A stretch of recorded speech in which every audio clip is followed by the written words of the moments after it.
주 예수님, 오늘은 요한계시록 1장 11절 할 차례죠. 1장 11절입니다. 함께 한번 읽을게요. 내가 보는 것을 두루마리에 써서 일곱 교회에게 곧 에베소에, 스무나에, 버가모에, 두아디라에, 사데에, 빌라델비아에, 라오디게아에 보내어라 라고 말씀하셨습니다. 다음에 12절을 볼게요. 나는 나에게 말한 그 음성을 알아보려고 돌아섰습니다. 돌아섰을 때에 일곱 금등잔대를 보았는데. 아멘. 자, 지난 10절에서 보면 뒤에서 주님의 날에 영안에 있는데 뒤에서 나팔소리 같은 음성이 들렸기 때문에 요한이 그 음성을 알아보려고 돌아봤습니다. 그죠? 왜 돌아봐야 됩니까? 말한 사람이, 말한 자가 누군지 알아야 되겠죠. 말한 자가 누군지 그 인격을 알아야 그 말에 순종할 수가 있습니다. 그래서 몸을 돌이켜 반응했죠. 올바른 위치와 올바른 각도로 요한이 더 전진한 것입니다. 이 방향의 일치의 문제가 왜 중요한가 하면은 그 롯의 처가 어떻게 했습니까? 이 나가서 저 산으로 가라 그랬죠. 주님이, 천사가. 그러면 주님이 제시하신 방향은 무엇입니까? 소돔과 고모라를 등지고 저 산으로 가야 되는 거예요. 그런데 미안하지만 롯의 아내는 소돔에 두고 온 게 있어요. 뭐를 두고 왔습니까? 소돔의 마음을 두고 왔어요. 소돔의 마음을 두고 오니까 소돔에 있던 좋은 것들, 각종 보배로운 것들이 거기 다 있는 거예요. 마음 안에. 그러니까 이 가다가 뒤로 돌아보는 순간 그가 소금 기둥이 되었습니다. 각도에 있어서 틀렸죠. 방향성에 있어서 주님 이걸 멸망시킬 것이기 때문에 보면 안 되죠. 저 산으로 가야 되는데 마음이 여기 있으니까 돌아본 거죠. 그가 소금 기둥이 되어버렸습니다. 누가복음 9장에서 예수님이 이런 말씀을 해요. 손에 쟁기를 잡고 뒤를 돌아보는 사람은 하나님의 왕국에 합당하지 않습니다. 이제 짐승을 이렇게 멍이를 매가지고 이렇게 뭡니까?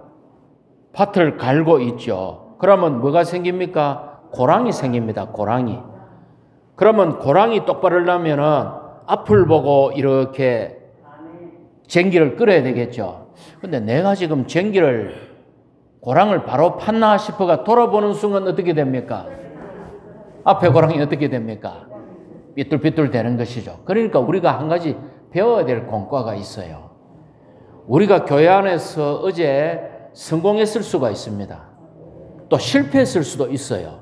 근데 그거를 붙잡으면 안 돼요. 사도 바울이 빌립보서 3장에서 이런 말을 합니다. 여러분은 오직 어디까지 도달하였든지 한 가지 규칙으로 행하십시오.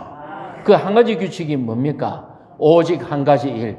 뒤의 것들은 잊어버리고 앞에 있는 표되신 그리스도를 향하여 계속 달려가야 되는 거예요. 그 규칙을 지켜야 됩니다. 옛날에 저는 어제 실수하면 이 바보 축구 같은 게 부끄러워가지고 맨날 며칠 근데 어느 날 제가 생각해 보니까 그럴 필요가 없는 거야. 내가 생명이 이거밖에 안 되니까 어떤 범위를 넘었으면 실패할 수밖에 없는데 이걸 왜 한탄을 하냐. 좋다. 내가 어제 실패했기 때문에 오늘은 더 전진해야 되겠다. 우리가 그렇게 진취적으로 가야 되는 것입니다. 예. 그래서 이제 그가 음성을 알아보려고 돌아봤더니만은 먼저 본 게 뭐예요? 예. 그리스도를 먼저 봤습니까? 일곱 금등잔대를 먼저 봤습니까? 일곱 금등잔대를 먼저 봤습니다. 원래 정상적인 체험은 우리가 주님을 영접하고 그리스도를 우리 안에 영접한 후에 그 가운데 극소수의 그리스도인들이 교회를 보게 되어 있습니다. 맞습니까? 여기서 사도 요한이 뒤를 돌아봤을 때에 그가 그리스도를 먼저 본 게 아니에요. 일곱 금등잔대, 일곱 지방교회를 먼저 보았습니다. 이게 뭔가 하면은 우리가 처음에 주님을 영접하고 그 다음에 우리가 주님의 긍휼을 입어서 믿는 이 중에 극소수인 우리가 교회 생활 안으로 들어왔습니다. 그래서 우리가 몸의 생활을 볼 때마다 어떻게 됩니까? 그 다음에 그리스도를 보는 거예요. 더 많은 그리스도를 누릴 수 있는 거예요. 자, 머리이신 그리스도를 알려면은 머리만 알아서 됩니까? 몸을 알아야 돼요. 몸을 알 때 머리이신 그리스도를 더 알 수 있는 것이죠. 그래서 이거는 너무나 중요한 영적 원칙이 지금 여기에 기술되어 있는 거예요. 일곱 금등잔대를 보았다. 자, 금등잔대가 성경에 처음 나오는 게 출애굽기죠. 출애굽기에서 장막을 건축할 때 금등잔대가 나옵니다. 여기서의 강조점은 형태예요. 형태. 금 한 달란트를 쳐서 이렇게 받침대가 있고 쭉 올라와서 가지가 뻗어나가고 꽃잎이 있고 등이 있고 형태를 강조합니다. 즉 출애굽기에서 장막을 건축할 때는 그리스도를 강조하는 거예요. 다음에 열왕기상에서 성전을 건축할 때는 영적인 원칙이 똑같아요. 왜? 성막의 확장이 성전이기 때문에 영적인 원칙이 같습니다. 그래서 성전을 건축할 때는 개수가 강조됩니다. 언약궤 좌우에 5개, 10개의 금등잔대를 세웁니다. 이거는 이제 영적 원칙은 같지만 개수를 강조한 것이죠. 그래서 이 두 개를 하나로 묶어버리면 두 번째 나오는 것은 뭡니까? 성전을 재건할 때. 성전을 재건할 때는 등들, 그 영을 강조합니다. 그죠? 스가랴 4장 6절에서 이것은 여호와께서 스룹바벨에게 하신 말씀인데 능력으로도 되지 아니하고 힘으로도 되지 않고 능력은 뭐예요? 역량이죠. 우리 사람의 역량으로 교회가 건축되는 게 아닙니다. 우리의 힘, 우리의 열심과 수고로 건축되는 것이 아닙니다. 오직 나의 영으로만 된다. 만군의 여호와의 말은 오직 나의 영으로만 된다는 말은 주님만이 교회를 건축하실 수 있습니다. 내가 이반석이 내 교회를 건축할 것입니다. 주님이 그분의 교회를 건축하시는 것입니다. 주 예수님, 그래서 그러면 장막과 성전을 건축할 때는 그리스도를 강조했고 성전을 재건할 때는 그 영을 강조했고 일곱 금등잔대 교회를 건축할 때는 재생산이에요. 재생산. 누구의 재생산입니까? 그리스도와 그 영의 재생산이 바로 이 교회인 것입니다. 그래서 자, 제 말을 잠시 음미해 보십시오. 하나님 아버지는 그리스도 안에서 무엇이 되셨다? 하나님 아버지는 그리스도 안에서 무엇이 되셨다? 체현되셨고, 예, 체현되셨고를 외워놔야 됩니다. 그리스도는 그 영으로 실제화되시며 그 영은 교회들로 무엇이 된다? 표현된다. 다시 한번 아버지 하나님은 그리스도 안에서 체현되셨고 그리스도는 그 영으로 실제화되시고 그 영은 교회들로 표현됩니다. 예. 그래서 금등잔대를 이루는 금은 본질이신 아버지, 받침대의 그 형태는 체현이신 아들, 그 일곱 등들은 아들 안에 계신 아버지의 표현인 그 영 됐습니까? 그래서 우리는 이 교회 생활 안에 있을 때에 금등잔대인 교회 생활 안에 있을 때에 우리는 아버지의 본성을 누리고 체험합니다. 아들의 체현을 우리가 아들의 형상으로 변화되고 있습니다. 우리가 예수 안에 있는 실제를 누리기 위해서 실제 영인 그 영의 표현을 누리고 있습니다. 됐습니까? 그래서 자, 한번 보시죠. 교회를 모르면 우리가 이런 말 할 수 있겠습니까? 교회를 모르면 이런 말을 할 수가 없어요. 그죠? 자, 그 다음. 그래서 본질에 있어서 등대는 하나입니다. 그러나 일곱 금등잔대죠. 본질에 있어서 등대는 하나이지만 표현에 있어서 7개를 가져야 되는 것입니다. 그래서 교회는 존재를 위해서는 하나로서 충분하지만 표현을 위해서는 각 도시마다 교회들이 필요하다. 아멘. 그래서 12장을 그 정도로 하고 13장으로 이제 넘어갈게요.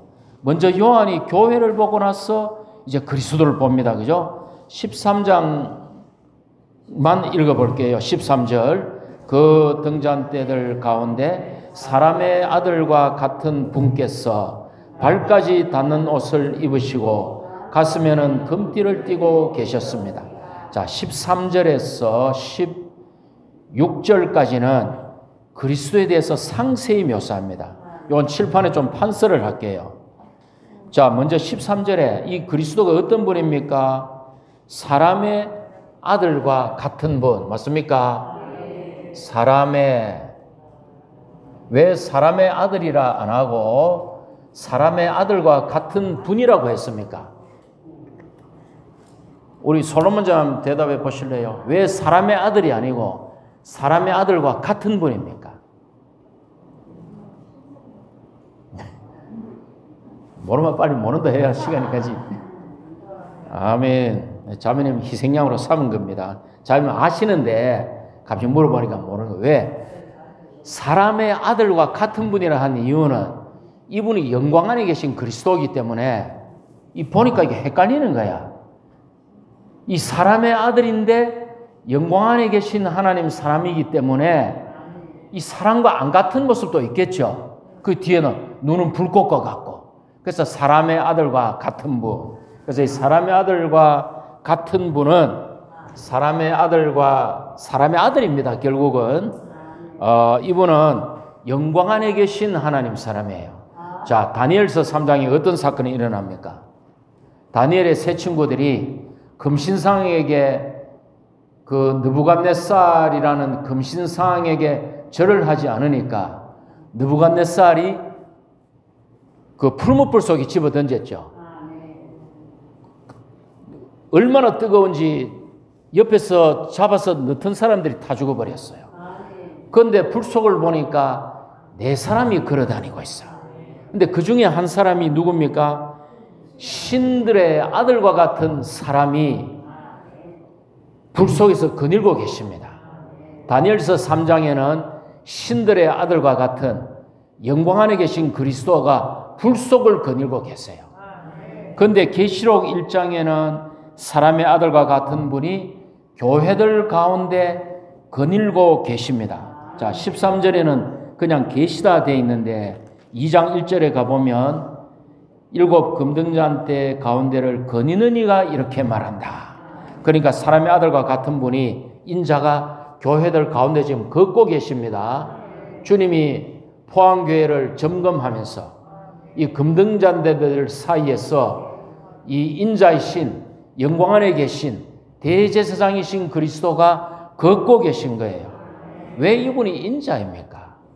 교회 건축을 위해서는 인간 존재가 교회 생활과 건축을 위해 가장 합당한 재료예요. 인간 존재 안에 그분의 자신을 분배하심으로 교회를 건축하고 계신 것입니다. 자, 이분이 어떤 옷을 입고 있나요? 옷을 한번 적어야 되겠네. 첫째, 이분의 옷은 어떤 옷입니까? 발에 끌리는 옷입니다. 이것은 제사장 의복이죠. 그분은 신성한 속성과 인성의 미덕으로 충만합니다. 제가 이사야 6장을 한번 읽어드릴게요. 이사야 6장에 보니까 우시야 왕이 죽던 해에 이사야가 환상을 보았어요. 보좌에 앉아 계신 주님이 앉아 계신데 옷자락이 성전을 가득 이 옷자락이 성전 내를 드리워져 있는 거예요. 그런데 이분을 향해서 스랍들이 뭐라고 찬양하는가 하면은 거룩하시다, 거룩하시다, 거룩하시다. 만군의 여호와 이랍니다. 즉 만군의 여호와의 모습이 옷자락이 성전에 가득 드리워져 있는 인자의 모습으로 계신 거예요. 그래서 이분은 신성한 속성과 인성의 미덕으로 충만하신 분입니다. 이분은 제사장이죠. 제사장으로서 있습니다. 자, 우리에게 적용해 봅시다. 우리는 다 제사장들입니다. 그죠? 우리는 제사장들입니다. 특히 봉사자들은 더더욱 그렇습니다.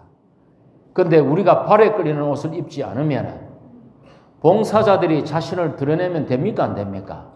안 됩니다. 예를 들어서 제가 상처를 받았어요. 어떤 상처를 받았는데 그거를 여기서 여과 없이 내뱉으면 그 어떻게 됩니까? 그거는 교회를 파괴시키는 행위예요. 이거 두려운 것입니다. 우리는 반드시 발에 끌리는 옷을 입어서 우리 자신이 드러나면 안 돼요. 여기서 나의 똑똑함을 자랑하고 나의 언변을 자랑하고 나의 체험을 자랑합니까? 나의 상처를 은연중에 간접적으로 표현합니까? 그건 아주 악한 것입니다. 그러니까 항상 우리는 이렇게 뭐라 그럴까, 모든 형제들 다 그렇지만 특히 봉사하는 형제 자매님들은 더욱 깨어 있어야 하는 것이에요. 아멘. 자, 근데 이분이 금띠를 어디에 띄고 계세요? 가슴에 금띠를 띄고 있어요. 가슴에. 자, 허리띠는 보통, 허리띠니까, 허리띠는 어디에 띕니까? 예, 허리띠니까 허리에 띄죠. 누가복음은 누가 지었어요? 예, 누가복음은 누가 지었고 허리띠는 허리에 띄죠. 여기에 띠를 어디에 띄나요? 가슴에 띄었습니다. 허리에 띠를 띄면 이게 뭔가 하면은 활동과 외출을 위한 거예요. 내가 활동 일을 하려고 하면 허리띠를 딱 졸라매야 돼요. 그죠? 이것은 활동을 위한 능력입니다. 그리스도가 허리띠를 띠지 않고 가슴에 띠를 띄었다는 것은 그리스도께서 이미 교회를 산출하시는 역사를 완성하셨다. 그러니까 왜 가슴에 띠를 띄었느냐? 사랑으로 목양하기 위해서. 교회를 산출한 후에 사랑으로 목양하기 위해서. 특히 계시록에 쓰여져 있을 때는 어떤 시대였습니까? 그 도미티아누스라는 황제가 자기를 신격화하면서 모든 유대인들과 그리스도인들을 박해할 때예요.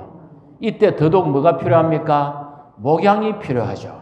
그래서 이때 그리스도는 목양을 위해서, 사랑으로 목양하기 위해서 가슴에 띠를 띠고 나타나신 인자입니다. 자, 봉사 형제들이, 모든 형제자매들이 교회 생활 안에서 가슴에 띠를 띠지 않으면 뭐가 나옵니까? 원망이 나옵니다. 원망이 나오고 불평이 나오고 비난이 나옵니다. 반드시 가슴에 금띠를 띄어야 됩니다. 가슴에 금띠를 띄려면 어떻게 해야 된다?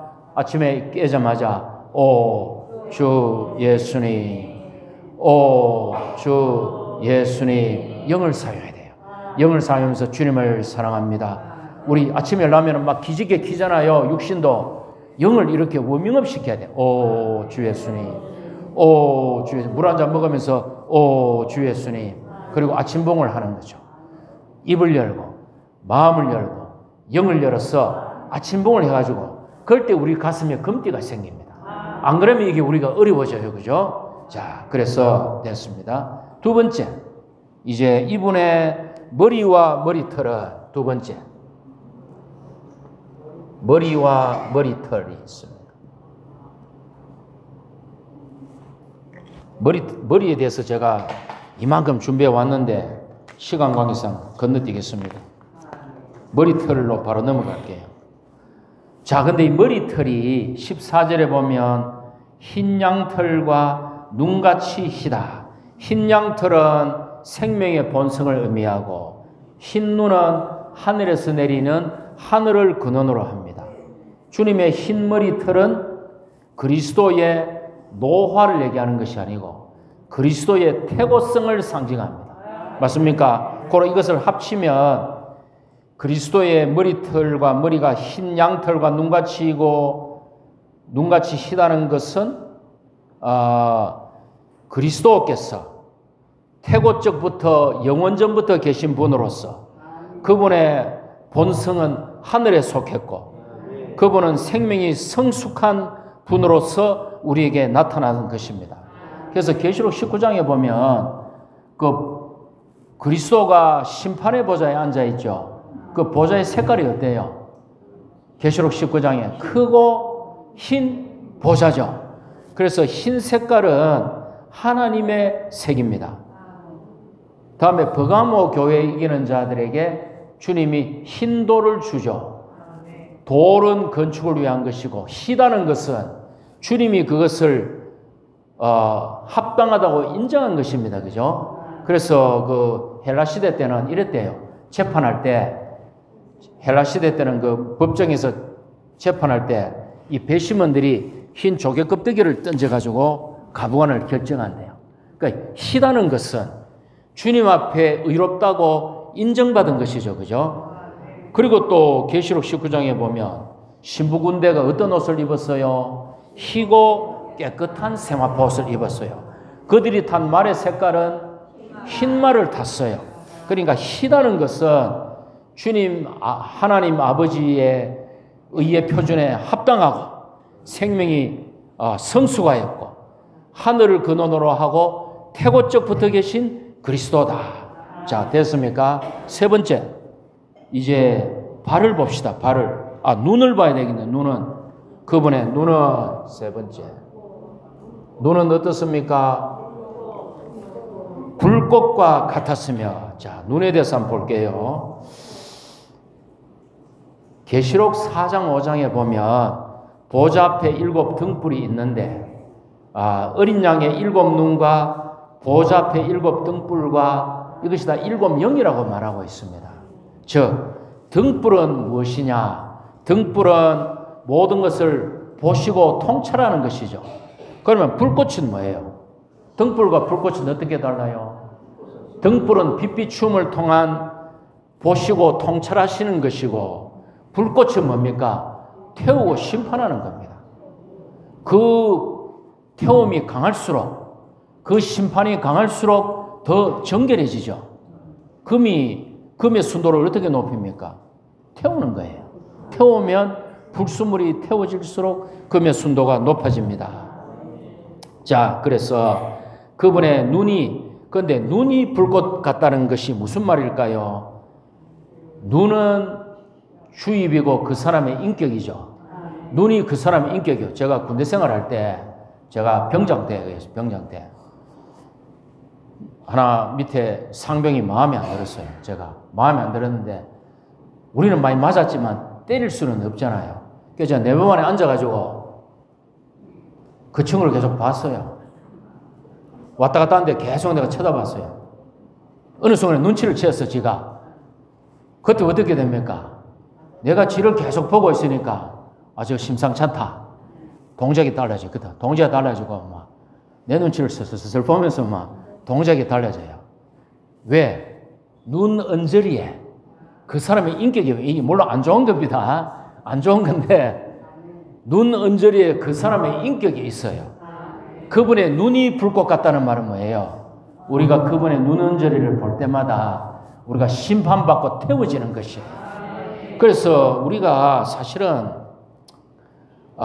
그분의 눈 언저리를 봐야 됩니다. 뭐 그분의 대충 그분의 오른팔 그분의 발 그분의 배 이걸 보는 게 아니고 항상 그분의 눈 언저리를 살펴야 됩니다. 주님이 지금 기뻐하시는가? 주님이 지금 이것을 싫어하시는가? 주님이 왜 아무 말씀이 없으실까? 우리 끊임없이 영안에서 주님의 눈언저리를 살펴야 됩니다. 자, 됐습니까? 자, 그 다음에는 이제 뭡니까? 또 발이 있네, 발이. 참 자세하죠. 네 번째, 그분의 발. 그분의 발은 뭡니까? 함께 읽어봅시다. 용광로에서 재련된 빛나는 놋새와 같고 그랬습니다. 용광로에서 재련된 빛나는 놋새와 같고, 이거 각주에 다 있습니다. 이거는 놋은 심판이죠. 놋은 심판이고, 그분의 발은 그분의 행함이죠.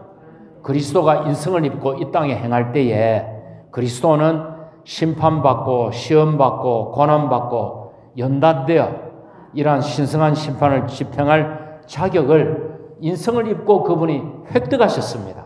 그래서 그분의 발은 용광로에 재련된 발과 같습니다. 그분은 우리를 심판하시고 행하실 자격이 있습니다. 그 다음에 그분의 음성. 그분의 음성은 어때요? 요 음성이 많은 물소리와 같습니다. 그분의 음성이 많은 물소리와 같았으며, 제가 주님의 음성이 물소리 같은 게 안 밝아져가지고 오랫동안 이걸 주님 앞에 가져가 봤어요. 한 2달 전에 비가 왔잖아요. 우리 자매랑 침대에 누워 잠을 자려고 누워 있는데, 우리 사는 집에 비가 막 오는데 그 빗소리를 제가 유심히 관찰했어요. 많은 물소리가 과연 무엇일까? 제가 이 잠을 안 자고 빗소리를 유심히 빗소리를 이렇게 들어봤어요. 그래서 이 많은 물소리와 같은 음성에 대해서 제가 좀 교통을 해드리겠습니다. 첫째, 다니엘서 10장 6절에 보면 다니엘에게 주님의 그리스도가 나타났죠. 주님의 천사이신 그리스도가 나타났는데 그분의 말소리가 무리의 소리와 같아요. 주님 다니엘에게 나타난 그 그리스도의 음성이 많은 무리의 소리예요. 즉 개인적인 음성이 아니고 단체적인 음성이에요.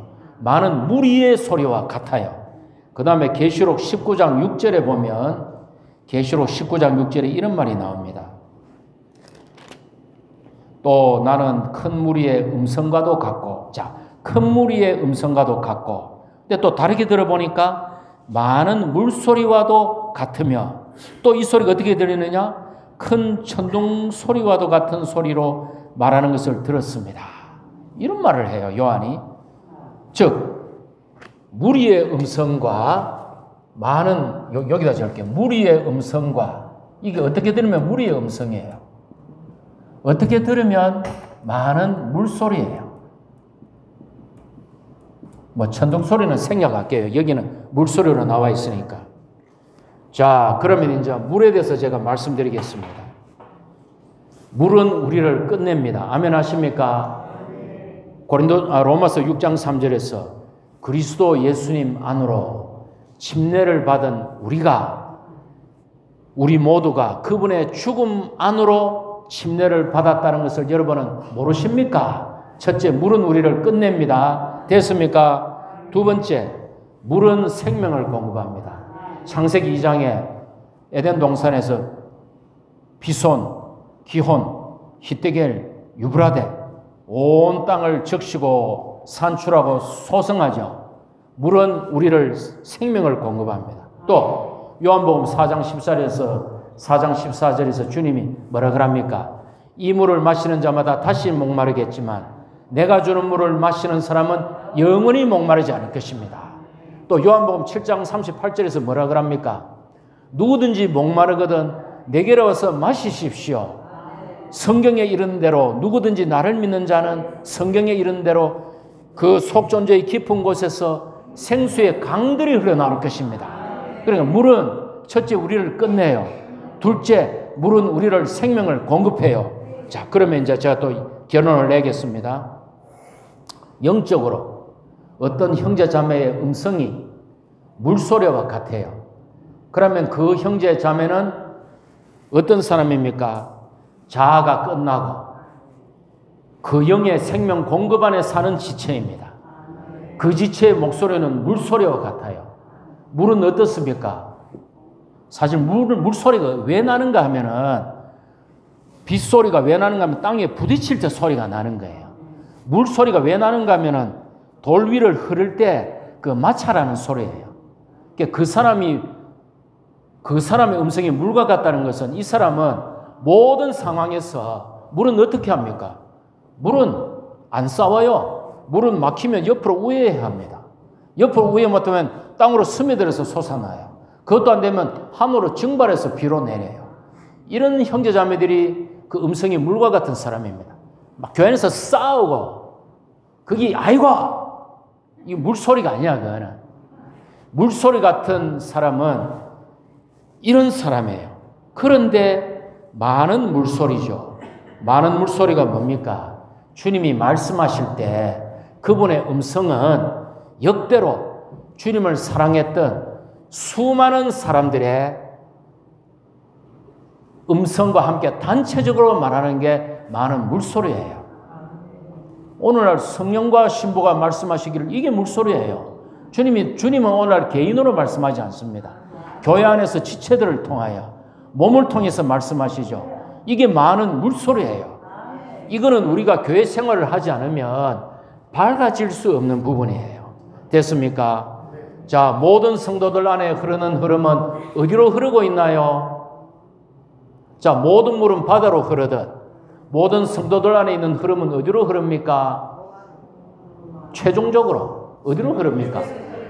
새 예루살렘을 향해 흐르잖아요. 그러니까 이 흐름이 각자 말하는 것 같아도 포항교회 형제자매들이 막 각자 누리고 각자 말하는 것 같아도 안 그래요. 다 안에 주님의 느낌이 있고 다 새 예루살렘을 향하여 흐르고 있는 것입니다. 그러므로 주님이 말할 때에 그분의 음성이 많은 물소리와 같은 거예요.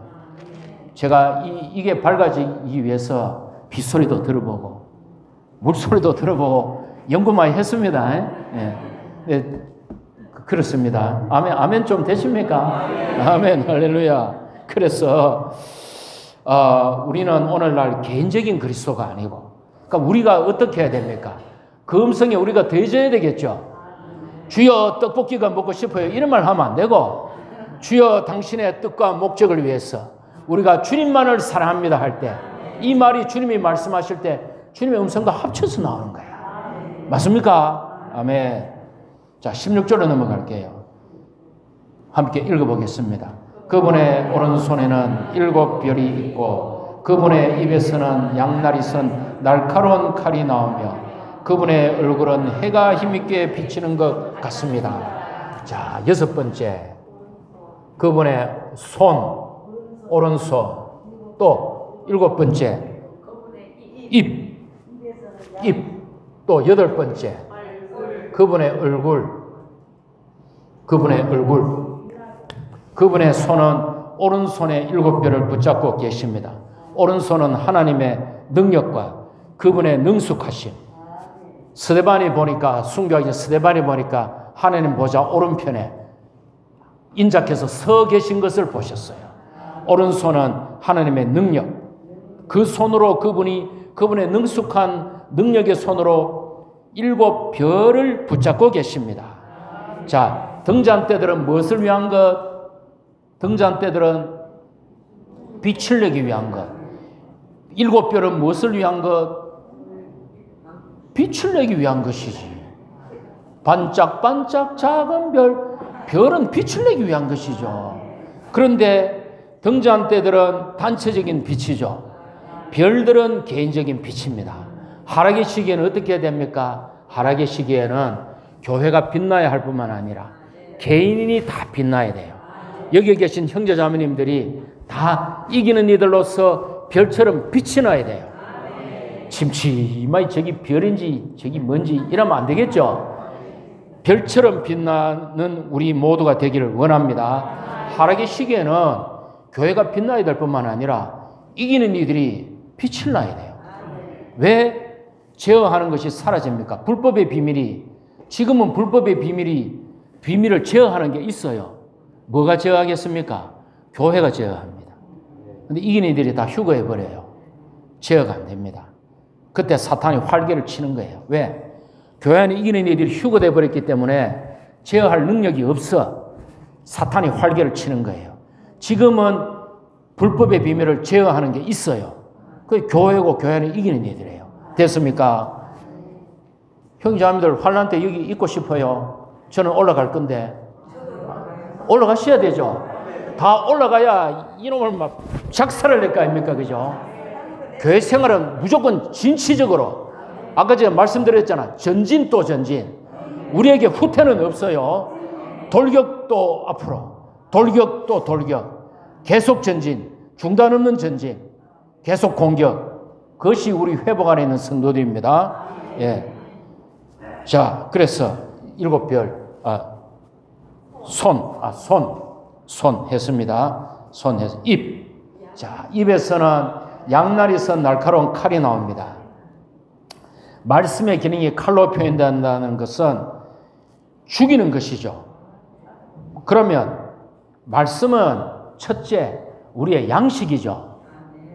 사람이 떡으로만 살 것이 아니라 하나님의 입에서 나오는 모든 말씀으로 살아야 합니다라고 기록되어 있다. 주님이 사탄에게 말씀을 먹을 때, 우리가 말씀을 음식으로 먹을 때 말씀 안에 있는 영양분이 우리 안에 나쁜 것을 어떻게 합니까? 죽입니다. 우리 안에 염증도 죽이고, 우리 안에 합당하지 못한 세포들도 죽이고, 우리 안에 세균도 죽이는 것입니다. 그래서 첫째, 말씀은 우리의 음식이 돼서 우리 안에 아닌 것들을 죽입니다. 둘째, 하나님의 말씀은 살아있고 활동력이 있어 양날선 어떤 칼보다 더 날카로워서 영과 홍과 및 관절과 골수를 찔러 쪼개며 마음의 생각과 의도를 분별해내죠. 이 말씀이 죽이는 검이 우리의 영과 혼을 분리시키고, 그래서 우리의 속사람이 해방되게 하는 것입니다. 그죠? 그 다음, 에베소서 6장 보면 사탄과 싸우는 단체적인 전사에게 말씀, 곧 그 영의 검이 있잖아요. 그죠? 그렇습니다. 했습니다. 자, 입도 했습니다. 얼굴. 그분의 얼굴은, 예, 해가 힘차게 비치는 것 같았습니다. 예. 요 정도 하고 넘어갈게요. 17절 함께 읽겠습니다. 그분을 뵙고서 나는 죽은 사람처럼 그분의 발 앞에 엎드려졌습니다. 그분께서 오른손을 나에게 얹으시고 말씀하셨습니다. 두려워하지 마라. 나는 처음과 마지막이고 살아있는 이이다. 내가 죽은 적이 있다. 그런데 보아라. 영원토록 살아있으며 죽음과 음부의 열쇠를 가지고 있다. 됐습니다. 자, 하나님을 본 사람의 특징이 있습니다. 영광의 그리스도를 보고 나면 그 사람의 존재가 어떻게 됩니까? 죽은 사람처럼 됩니다. 영광의 그리스도를 보는 순간 그 사람은 죽은 사람처럼 됩니다. 내가 입고 있는 이 옷이 최고 비싼 옷인 줄 알았는데 어느 날 아라비아의 그 왕자 누굽니까? 빈 살만 입는 옷을 보니까 이 옷은 누더기인 거야. 그 사람 옷을 보고 나니까 이 옷이 누더기인 거야. 영광의 그리스도를 본 사람은 죽은 사람처럼 엎어질 수밖에 없습니다. 그러면 그 존재가 죽은 사람처럼 엎어졌다면 그의 행동은 뭡니까? 그의 행동은 그거 있잖아요. 그의 행동은 엎드러졌습니다. 그분 앞에 엎드러졌습니다. 사울 사울 내가 왜 나를 핍박하느냐. 그가 빛 가운데 엎드려 거꾸러져 버렸어요. 그를 지배하는 감정은 무엇입니까?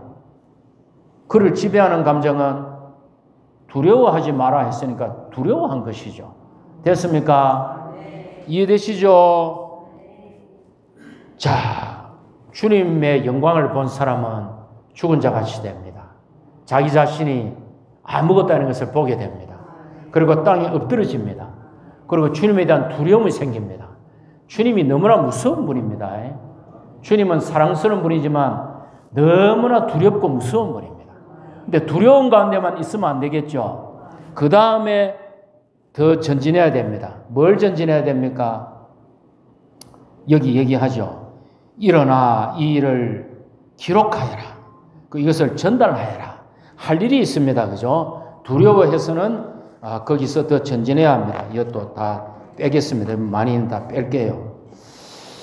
자, 그래서 18절에 내가 죽은 적이 있다. 그분은 인성 안에서 죽으셨죠. 그런데 영원토록 살아있으며 원래 그분은 신성 안에서 살아있는 분이었지만 인성 안에서 죽은 적이 있습니다. 그런데 이제 그분은 신성과 인성 안에서 영원토록 살아있으며 죽음과 음부의 열쇠를 가지고 있습니다. 왜 그래요? 그리스도께서 십자가에 못 박히신 후에 죽음을 정복하셨고 그분이 부활하심으로 그분이 부활이시고 우리를 위해서 부활의 문을 활짝 여셨기 때문에 죽음과 음부의 열쇠가 다 그분에게 갖고 있는 것입니다. 19절 내가 본 것들은 방금 이 광경이죠. 7 금등잔대와 영광 안에 계신 그리스도. 이게 내가 본 것입니다. 내가 본 것과 지금 있는 것들은 뭡니까? 2장 3장의 7교회. 지금 있는 것들과 이 일들이 있으니 일어날 일들은 뭡니까? 4장부터 22장까지 이 일들을 기록하여라. 기록하여라. 내가 본 7별은 20절에 7교회의 전달자이고 7 등잔 때는 7교회이다. 억측을 하지 말라고 성령께서 7별은 7교회 전달자 이기는 이이고 7 등잔 때는 7교회이다라고 딱 확언을 해주셨습니다. 자, 기록하여라. 저는 이제 요것만 한 1분만 말씀드리고 내려갈게요. 성경에는 기록하라는 말이 많이 나옵니다. 바울이 에베소서에서 일합니다. 에베소서 3장 4절에서 내가 이미 본 것은 대강 기록한 것을 여러분들이 그것을 읽어보면 내가 본 것을 대강 알 수 있을 것이다.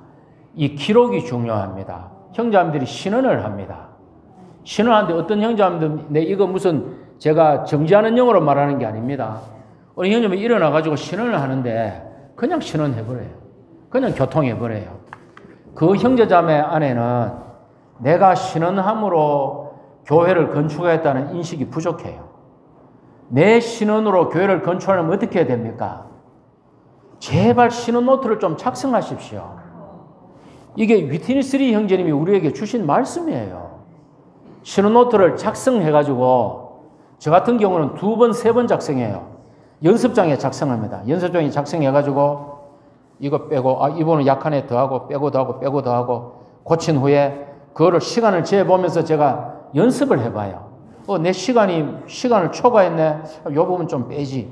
시간이 좀 남으면 요 부분을 좀 더 강조해야지. 해가지고 그거를 제 신언 노트에 적어가지고 와서 제가 신언을 합니다. 왜 제가 이렇게 할까요? 말 잘하는 사람이라고 광고하려고요? 아닙니다. 신언함으로 교회를 건축하기 위해 그런 거예요. 제발 신언 노트를 좀 작성하시고 주어진 시간 안에 기승전결, 서론, 본론, 결론을 내가 공급하고자 하는 바를 다 좀 공급해 주십시오. 근데 그냥 열어가지고 막 해버리면은 내가 신언함으로 교회를 건축하겠다는 관점이 부족한 거예요. 여기 다시 한번 외쳐보겠습니다.